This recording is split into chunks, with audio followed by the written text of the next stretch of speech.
Now we have Manish Bhaskar, Senior Director of Product Management, and Rene, Product Marketing Manager at Fortanix. They are here to help us understand how to manage cryptographic requirements across hybrid multi-cloud environments. Manish and Rene will discuss the common challenges around deploying encryption and offer practical solutions for building a cryptographic asset inventory. They'll also touch on assessing risk and preparing for PQC readiness in these complex infrastructures. Let's give a warm welcome to Manish and Rene. Hello, everybody, and welcome to today's webinar about taming the crypto chaos across hybrid multi-cloud for compliance. Um, my name is Rene Paap. I do product marketing here at Fortanix, and I'm joined by Manish. Manish. Hey guys and gals, nice to present to you. Today's webinar is about taming the crypto chaos. My name is Manish Bhaskar. I'm a Senior Director of Product Management here at Fortanix and look forward to presenting this to you with Rene. Absolutely. So thank you, Manish. And let me give you an overview of what we will cover today. So we will talk about encryption and how it pertains to several regulations that are out there. So we'll talk about how encryption has become the new perimeter and about the complications that many enterprises run into when they deploy encryption across their environment, right? We'll cover some difficulties like sovereignty of your keys, of your data, how to get visibility of all your cryptographic workflows and assets across your enterprise, and how you can assess your security posture as well. Then we will wrap it all up and give an overview of several regulations that are pretty explicit about applying cryptography. And we will give you an overview of the solutions that Fortanix provides in helping you with making encryption a breeze in your environment. And we'll show you a short demo, and then we'll head into the Q&A. So please submit your questions while you have them, and then we will answer them at the end of the webinar. So let's get into it. As I said, encryption is now the new perimeter, right? Pretty much all enterprises now have data flowing very seamlessly between multiple public clouds, in on-prem data centers, private clouds, what have you, right? And when it comes to data security, things have changed, right? We used to be we were used to an environment in a classic data center where we built walls, right, around the data, and we kept the untrusted internet on the outside, and everything on the inside was deemed safe. So those days are most definitely over, and security teams have taken a new approach in this, right? Looking at different layers of security, of course, and focusing more on identity rather than the location where you come from, where you go to, right? It's more about who are you and what kind of access do you want to this data.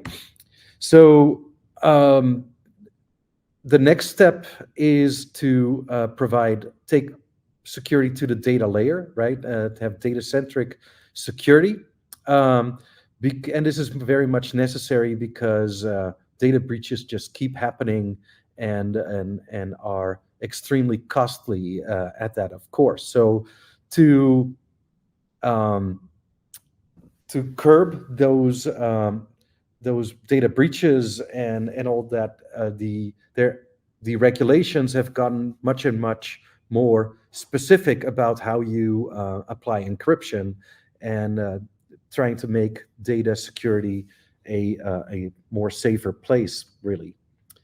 So let's look at some of the complications that a lot of enterprises run into when they do deploy cryptography around their enterprise, right?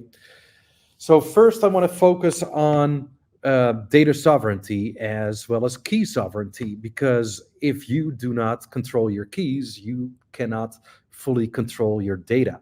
Um, so this is something that has grown for a lot of enterprises over time, right? The cloud has given us so much flexibility and agility, but I think a lot of enterprises also have also become a little bit too reliant and, dare I say it, a bit complacent when it comes to sovereignty, right? Um, the cloud service providers provide key management systems, which is great, right? They're convenient and fast, but if a little proprietary. But the problem really is that they do not provide any segregation of the data that you store on the platform, and you keep your keys right there. The analogy that comes to mind is to hide your key under the doormat, right? It's very much the same, and this is not a security best practice. And in this time of zero trust, a lot of companies are putting a lot of trust out there in these cloud providers. So the problem with that is not just that it's a bad idea, but from security best practice, but also when it comes to subpoenas, right? Your data is not subpoena proof. So the government could approach the cloud provider under the Patriot Act, for example, and demand access to the data and access to the security keys, and thereby having full access to your most prized asset, your data. So this is why a lot of regulations, in particular GDPR, comes to mind with the associated Schrems II ruling, right, in the European Union, to keep the government hands off the data. So these regulations are pretty specific in that you keep control of your keys, and also to keep them geofenced, meaning that the physical location of these keys is in data centers that stay in the European Union. So with that, the next topic to cover is about visibility of your data. So for that, I will give it to Manish. Thank you, Rene. All right, let's talk about crypto complications in terms of visibility. Most enterprises and organizations today, they are multiple. They are data spread across multiple clouds. The Googles, the Azures, the Amazons, they have data across all of these clouds. And in addition to that, they have data in their on-premise data center, like the databases, the SQL databases, the Oracle databases, and so on. And they also have extension of the private data centers into the cloud, right? And as enterprises grow, you create silos. There is the security team, there is the development team, there is the cloud team. Many times, the communication between them is not as seamless as you need to be, right? So when you add crypto on top of this, it leads to something called data sprawl. And when you encrypt this data across these multiple clouds, it leads to something called key sprawl, right? So your visibility and control on encryption and crypto starts reducing, right? As an example, key to service mapping becomes hard to manage. So all of this adds to the complications of crypto in terms of visibility, right? They've essentially sort of shown the security admin here looking at his multiple clouds. He gets to see only a portion of it, but there is so many things that is hidden that he does not have visibility into. And things become even more complicated when regulations such as PCI-DSS come in, which require an inventory. And we'll talk in more detail on that front, right? So continuing further, this results in something called key security posture, right? A requirement for that. Many enterprises are requiring this these days, right? What does key security posture even mean? So this basically enterprises and organizations are asking questions like, what is my key rotation status? Where are my keys even located? Which HSMs are they located in? Which key vaults are they located in? Where are my keys stored, right? Are they stored on-prem or in the cloud? How are they mapped, right? What is my encryption strength? Is it robust enough? Am I using the right algorithms? Is it strong enough even if I'm using the right algorithms? Post-quantum computing or post-quantum cryptography has brought in a new twist in these days. And we'll talk a little bit more about post-quantum cryptography in the upcoming slides. But essentially, enterprises, especially the financial sector, the healthcare sector, they are getting into and trying to be post-quantum ready, right? For that, they need to know if my encryption is post-quantum ready, is my security post-quantum ready. And then we talk about encryption key to service mapping. Because of the data sprawl and the key sprawl, right? Enterprises are having applications across these different clouds. When they do that, they don't know which key is mapping to which cloud. They want to get an inventory of it, right? Are my services using shared keys? So this is akin to, for example, if you have a key to a house and you store the key, right below the mat, but that key opens multiple homes. Essentially, one key is trying to protect multiple applications in this case, or multiple data storage locations, right? Are my keys shared? All of these questions essentially gives you something called the key security posture. To get to the key security posture, you first need to discover your keys, discover your crypto, right? And assess your security risk on the discovered information to get to the key security posture. Only when you get to key security posture are discovered and assess the risk, can you take steps to remediate it, right? So this essentially brings the requirement on key security posture to reduce the complications caused by crypto. So next, I'll hand it back to Renee to talk a little bit about the complications that come because of compliance. And then we will continue with a quick demo that will show you on what key security posture even means. Right. Thanks, Manish. Indeed. So let's focus on a few regulations that have become very explicit about applying encryption. So the biggest one right now that pertains to almost any organization that processes card data, credit card data, is a PCI-DSS, right? There's a new version coming in effect mid next year, and it is getting pretty specific about that you, like Manish said earlier, it requires you to have an inventory of all your cryptographic assets, because the idea, of course, behind it is that you need to know what you have in order to secure it, right? But it goes further. Certain encryption angles that used to be good enough, like applying encryption on the disk level, is not sufficient. You need to apply encryption right now at the database level or on the file system level to fulfill the needs of PCI-DSS 4.0. Now, other regulations like GDPR, I mentioned already, right? It's very explicit that you need to apply encryption early to make sure that you have privacy by design in the rest of your environment, and very specific about keeping control, sovereignty of your keys, and therefore the data, and that you store the keys on servers that are inside of the European Union. Now, another one is the Certificate Authority Browser Forum. They lay out regulations when that relate to certificates that we all use in our TLS connections, for example, right, or in your browser.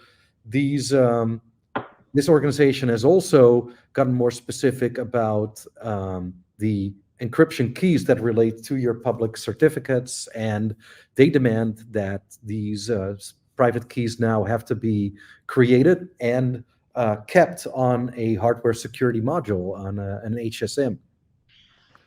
Now, switching to post-quantum cryptography, this is a new a new regulation, certainly within the government. There is an immediate threat here for the new computers, quantum computers, that in the very near future, they will be able to break all the encryption that we rely on today to protect our most sensitive data. And to combat that, new algorithms have been rolled out to make sure that these computers cannot break that code. So that requires crypto agility. It requires you to upgrade your algorithms, of course, on the key management side, but also on the application side. So governments are very active already. They have strict mandates to be post-quantum ready in the coming years, and definitely we are talking to a lot of financial institutions. They are very much working very hard to be post-quantum ready as well. So let's talk about some of the solutions that we have to curb the chaos of cryptography. Fortanix provides a unified platform that is based on confidential computing, and it helps you deploy cryptography around your enterprise without disrupting the speed of business. So it provides a number of solutions to help you discover where all your keys are, but also give you an assessment of the most significant risks that are related to it. And with our flagship product, the Data Security Manager, you can remediate the issues found in Key Insight and start rotating the keys, for example, and do this all from a centralized location, so you have full authority and sovereignty of your keys and your data. And when it comes to data encryption, we provide solutions that help you tokenize that data, for example, so it is still readable, but the value of the sensitive data is obfuscated. So with that, we wanted to give you a quick demo of Key Insight, and I'll hand it over to Manish. Thanks, Rene. So we talked about the two products, right? Key Insight, which will help you in discovery and assessment as part of the key security posture, and then DSM, Data Security Manager, for remediation. Today, I will show you a quick view about discovery and assessment, because that is the first step to actually get a key security posture. And once you know that, you can take and develop a roadmap for remediation. So let's see how that looks like. I'm going to switch windows here. Awesome. Cool. So Key Insight is a SaaS offering, right? And you can customers can sign up to Key Insight in minutes on our unified platform. We call it Armor. So essentially, I'm logging into the unified platform. And once I do that, right, I have access to a suite of products here, right? Key Insight is one of it. Data Security Manager, which we talked about, is another. So today I will go deeper into Key Insight. But before we do that, let's talk a little about identity and access management. The platform provides you a quick way to provide controlled access to admins, to security personnel, and even auditors, right? I'll give you a story. So one of our customers, a very large insurance company, came to us and said, hey, you know what? I need to provide, as part of my yearly audit, I need to provide the key inventory, essentially my key posture that we talked about, right? And I need to prove that to the auditor, right? Key Insight actually helped them get that data in minutes, and they could actually provide access to the auditor with the read-only permissions directly onto the system. So it saves them so much of time and it makes it so much easier to share and disseminate information within the enterprise, and maybe even with outside entities like auditors as well.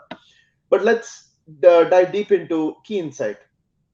Okay, so once you get into key insight, the life for key insight starts with something called connections, wherein you create connections with the cloud. So this basically allows key insight to be able to talk to the clouds and get some metadata information on the keys. We need read-only permissions with the cloud metadata. We never get the key material itself. We don't need that, right? Just the key metadata. And today we support AWS and Azure with other clouds coming into play. And you can provide access at the org level. Like, for example, if you take AWS, you can provide access at the org level or at an account level. Of course, providing it at the account level gives you, focused access to that particular account. Providing access at the org level will give access to all the accounts underneath that org. We recommend that because many enterprises, accounts get created, accounts get deleted. So during scans, you can get the most up-to-date key posture information for that particular scan. Similarly, on the Azure side, we also support on-premise entities. In this case, we support databases, specifically Oracle and Microsoft SQL today. Other databases are coming in the future. But to get to the databases, we require customers to actually install a piece of software. We call it, let's call it the proxy, right? So when you install this proxy helps talk to the databases through read-only queries, right? Again, we do not need access to the data. We only need access to the metadata of the data catalog, basically data catalog metadata, and all of that is accessed through this proxy, right? The proxy will do queries against those databases and send that metadata information out to the cloud where it gets processed. The proxy only talks outwards. The cloud will never talk into your data center. So it is a highly secured way of communicating the metadata information back to the cloud, where the data is analyzed and organized to provide you the discovery and assessment of your key posture. Okay, so these are the basic requirements that you need to provide, or be able, Keysight needs to be able to have access in the cloud and on premise. Once you have that info, right? So Keysight provides you information, discovered information, and it discovers this information and provides you with the data in minutes, right? Something that takes hours. Let me give you an example. One of our enterprises who uses Keysight, before they used Keysight, every cloud connection would take about 80 hours, okay, a month. So we are talking over 1,000 hours a year spent only in discovering the information. And all of this was being done manually. It's highly time-consuming activity, and there is a lot of error that can be introduced in when you do it manually, right? With the Keysight, you can do it in minutes, and you get up-to-date information of your clouds at that instance of time. Now, let me also give you an example about one of our federal customers who came to us, and they really had a very good way of actually rotating keys every 6 months. So every 6 months for the last 6 years, they've been diligently rotating the keys. But they have not actually gone and updated the applications to use the new rotated keys. So the applications were still using old keys, 6-year-old keys, and Keysight actually gave them a view into it that, you know what, as soon as it discovered the information, it actually gave them which keys were being used by which applications, and they realized that they were rotating the keys, but the applications did not use it. So instantly, they could reduce their crypto complication, as we talked about earlier, and give a view. Now, all of this is made possible first by the discovery of information. In this example, we've discovered one account which is spread across 22 regions. It's discovered about 8,000 keys, roughly about 600 services. We give you a whole bunch of information on it in terms of what are the keys by type. In this case, as you can see, right, there are keys spreading AES, RSA, etc., different strengths. And we also give you information on the services. Now, we've discovered about 600 services. How many of them are unencrypted? How many of them are encrypted? We tell you the status of the keys in this account. Now, if you point key insight at an organization level, we will give you a view of all the accounts underneath that organization and tell you what is the number of keys, how many are enabled, disabled, and at an organization level, we'll give you the status of the keys, right? I'm going to go back into the single account detail. We also give you a bird's eye view about the spread across the different regions. So clicking on this, you will see what the regions are where your keys and services are spread. And instantly you can know how many, like for example, in this case, in US West 1, there are 112 S3 buckets which have no violations, no crypto complications here, but there are 117 EBS volumes that are unencrypted. Now, with a bird's eye view, you get an instant view about this, which would otherwise take you hours. You get it in minutes. So you now have your you've now discovered your data, right? So as soon as we discover data, we run through an assessment. So as part of the assessment, we follow NIST guidelines, and there is a policy behind the scenes that is applied. And instantly we give you something called a risk score. In this case, the risk score is critical because there are unencrypted services. Along with that, we also give you a whole information about the top security issues. For example, shared keys. We talked about shared keys before, right? NIST guidelines says that, and in fact, not just NIST guidelines, even PCI-DSS and GDPR, etc., say that use one key to encrypt one data, storage source like an S3 or like a database, etc. Don't use one key to encrypt multiple services, right? This essentially leads to the problem that we talked about. If that key is compromised, then you have multiple services that are compromised, multiple data locations that are compromised. So instantly, Key Insight tells you how many keys are shared keys. Now, behind the scenes, we talk about cryptographic policies. If your enterprise has requirements that you cannot use, for example, let's say RSA keys, right? You have to use AES keys. If you have any RSA keys in play, your cryptographic policies will light up and it will show you how many keys are being non-compliant with respect to that policy. And we talked a lot about quantum vulnerable keys. Now, if quantum computing and being ready for quantum cryptography is a requirement in your enterprise, Key Insight will immediately give you a list of quantum vulnerable keys. It'll tell you exactly what the keys is, what the strength is, and you can double click on it and know exactly which region it is in, what the status of it is, and get an instant information on it. Now, unused keys are something that your compliance may say, don't have unused keys in the system. If there are keys that are unused, either delete it or actually use it, right? Unused keys, a side benefit of that is if there are unused keys, typically in the cloud, you end up paying X amount of money on a monthly basis. If there are unused keys and you delete it, that's an option for you to save some money as well. Overly permissive keys we talk about in terms of usage and management, where we actually this came from a customer. A customer came to us and said, we want Key Insight to provide us a view of overly permissive keys from a management perspective, right? What does that mean? Typically, enterprises want to have control on which admins have the ability to edit, delete, create, rotate keys, and so on. They don't want every single admin to be able to do that, right? So if there are keys that have policies that allow a lot of admins to do it, we highlight that to you. We call them overly permissive keys from a management perspective.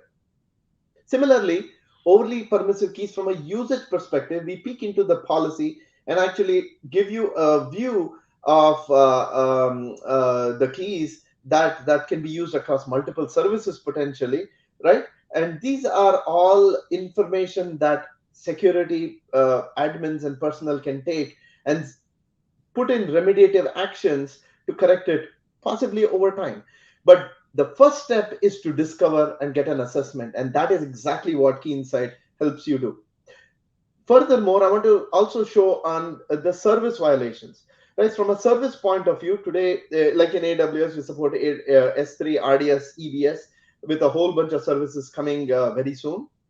Right, we give you a whole bunch of information, as you see. What are the services that are unencrypted? What are the services that use shared keys? What services are using deleted keys, and so on. And finally, I want to also show you a view from a key perspective. We show you a bunch of keys, and Key Insight provides you a way to filter down the keys so that you can filter down to the keys that have violations in them, download that info, potentially file a ticket and attach that info to the ticket and get it remediated either through DSM or through other keys management systems that enterprises may use. Similarly, on the on-premise side, for databases, we give you an inventory of your database, how many keys are being used, whether the database is encrypted, whether the database is partially encrypted. We talk about keys that are expiring in the next 2 years. Now, why 2 years? NIST standard tells us that database encryption keys typically should be rotated every 2 years. If they are not, we will highlight them to you. If there are keys that are past 2 years, we will highlight them to you as well. And if there are keys that are expiring in the next 30 days, we will show you that, right? And we will also show you the keys by source. Where are the keys for these databases? So with information like this, something that would take you hours and potentially weeks to get in a manual way, Key Insight can actually give that to you in minutes. Right? Similarly, on an assessment front, we will tell you what your risk score is for your on-prem databases. Again, how many keys are managed by natively, as in within the database? How many keys are managed by external HSMs potentially? How many keys are non-compliant? How many are unencrypted DBs? And finally, quantum vulnerable keys. If that is of importance to you, Key Insight will tell you that instantly. All of this information can obviously be downloaded, drill down into, get to the excruciating details as to which database, where is the key, what is the access to the database, and so on, so that you as an admin are well informed about your key crypto posture, so that you can reduce your crypto complications that arise because of lack of information. Right, essentially, in a nutshell, that wraps the demo for Key Insight. And we will get back to a couple of last closing slides and open it up for Q&A. Right, give me just a second here. And getting back to the slides, and we will get to our lovely Q&A slide. All right, so let's open it up for Q&A, and we are happy to help answer any questions. We'll take the next maybe 10-15 minutes. If there are any Q&A questions, happy to answer. All right. So thank you so much for attending today's webinar about how to tackle all the complications of crypto in your enterprise. If any of this information was interesting and looks good to you, we'd love to talk more to you about it, and reach out to us or check it out on our website for a free trial of Key Insight, or reach out to sales at Fortanix to explore directly how we can help your organization get into a better crypto posture. Thank you very much.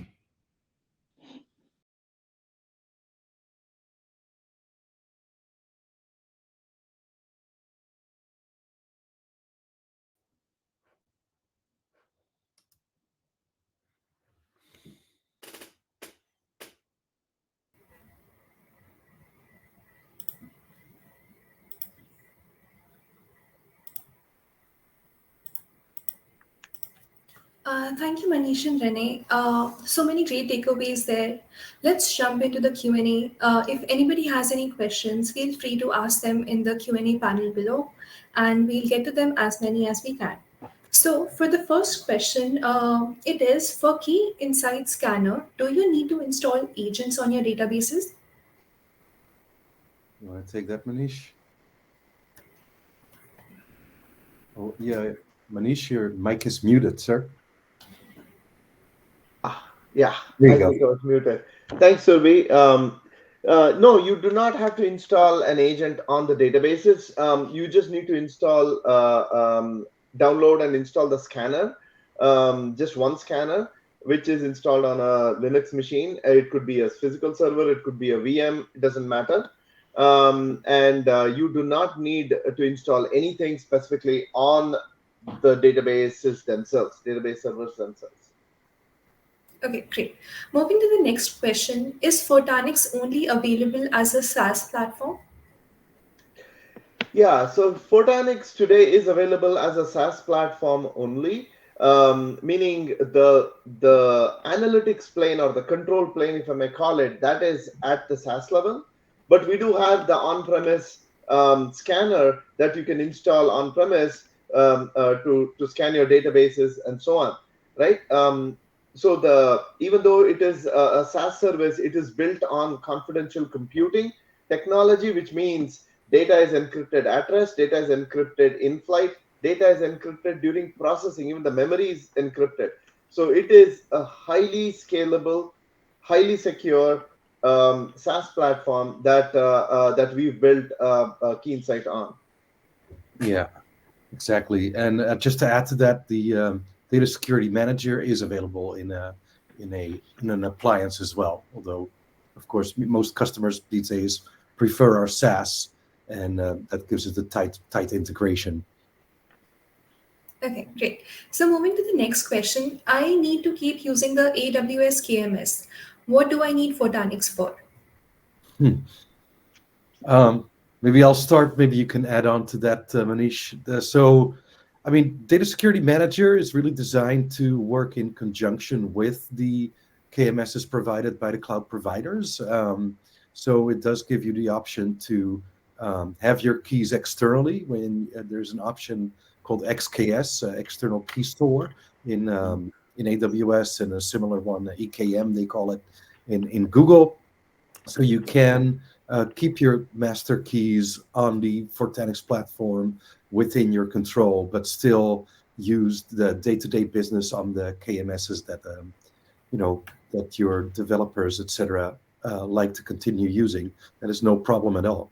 It's just it's absolutely complementary, and you can make it integrated as deep as you like.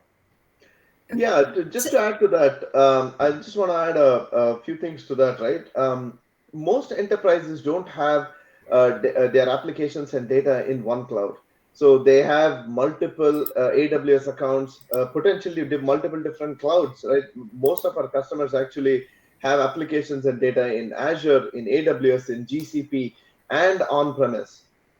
When you do that using a product like DSM to manage your keys, it gives you a centralized approach of managing it as opposed to having multiple different locations. And this gives you better control. And also, it will be more compliant with many of the standards like PCI-DSS or NIST, which says don't have the keys and the data in the same cloud. Right? If you have your data and application in one cloud, have the keys in another cloud. DSM can be that broker of keys centrally to help you and talk to all of your different clouds. Absolutely. okay, Good so one, we Manish. do have two more questions over here. So the first question is, what are some common challenges you've seen in breaking down silos within enterprises when it comes to centralizing cryptographic controls, and how can organizations overcome these? Yeah, I can take this. So what we've seen is, so when you look, the silos will form, right? Let's be very truthful about it. The silos in big enterprises are there. The way you would actually break down this silo is by having a centralized way to observe and manage these keys, and providing access to all these silos in a central way. That way, everyone is seeing the same kind of information. They know where the central controls are. To the way I would look at it is that is the first step in order to sort of break down the virtual silo boundaries, is by making sure they use the same tool, but making sure they have access to the same information, by making sure the access to that information is seamless and easy to use, right? If you don't make it easy and seamless, then they will go off and continue to have their own tools, which will introduce more silos. So the first thing is to use common tools and the ability for them to be able to use and see the same information.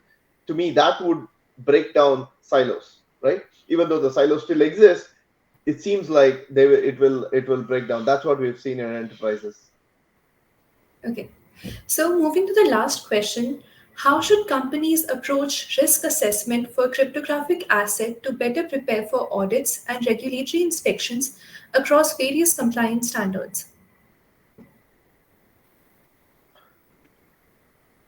Renee, I can take this. Feel free to add to it. Great question. So there is never a better time to get prepared for audits, from what we've seen, right? It comes and bites enterprises, including ours, right? We also go through audit. In fact, we are going through it now as a company, and it is a long process. So the best way to approach and be ready for an audit, I would say, is by having the information, up-to-date information on hand all the time, right? That is the first step. So I go back to the key crypto posture. However you do it, whichever tool you do it, if you continue to do it consistently, if you continue to do it through the time of the year, then when come audit time, come compliance time, it becomes very easy, very simple to provide the necessary information for the controls that you can then, maybe clear through the audit really, really fast. Okay. So these were all the questions that we had for this session. Thank you once again to both Renee and Manish for joining in. It was great to have you, and I just wanted to ask if you have any closing thoughts for our audience. Well, thank you, Survi. I really enjoyed doing this, and I would invite anyone that listen in on this and has an interest to reach out to us. We have a free trial available, so you can kick the tires. But if you want to reach out to us and look in more detail how it can fit your organization and how we can break down those silos and bring order to the chaos, we are totally there to help you. Okay. Yeah, thank you, Survi. Thank you so much for providing this opportunity. And audience, if you have any questions, feel free to reach out. If you want to try out the products, all products are available, like Renee said, on free trial. And if you need any guidance that we can provide, just feel free to reach out. Happy to help with any questions that come up. Perfect. So thank you both of you. We have more sessions around the corner, so please stay tuned. Thank you so much. Thank you. Have a good day. Thank you.